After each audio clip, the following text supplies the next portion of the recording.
Hoffman's preparation for any role he plays is often thorough to the point of obsession, and Marathon Man was no exception. There was a story floating around that I told Olivier, because he wasn't working that day, that we were in New York, and when we got back to Los Angeles, he said, "How did your week go, dear boy?"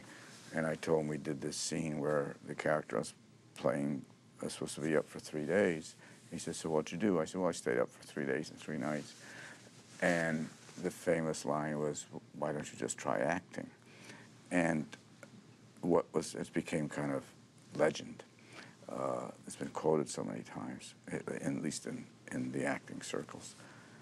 And the truth is, I was the first one to quote that line, and I think it was a Time magazine interview. And of course, what they do many times in those interviews is that they leave out the reality and just put in what feels more provocative or a better story. And what accompanied him saying, "Why don't you just try acting?" He said, and he laughed because he said, I'm one to talk. And then he was actually the first one who told me about risking his life every night, jumping, whatever it was, 20 feet in the last act of Hamlet. And the truth of it is, I didn't just stay up 3 days and 3 nights for the scene. It was a good excuse, because these were the days of Wine and Roses in Studio 54.